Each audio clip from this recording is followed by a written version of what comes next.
So നമ്മൾ ഇന്ന് രാവിലെ പറിച്ച് വെച്ച ഷുഗർ ചീര അത് തോരൻ ഉണ്ടാക്കാൻ വേണ്ടി ചീരയുടെ ഇലകൾ മാത്രം മാറ്റിയെടുത്തുകൊണ്ടിരിക്കുക കേട്ടോ.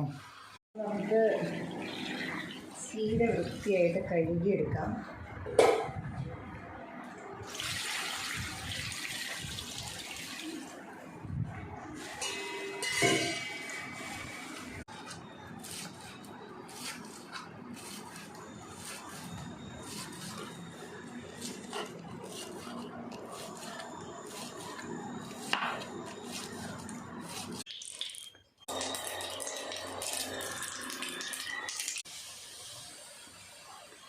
നമുക്ക് ആവശ്യത്തിന് ഉപ്പിടാം.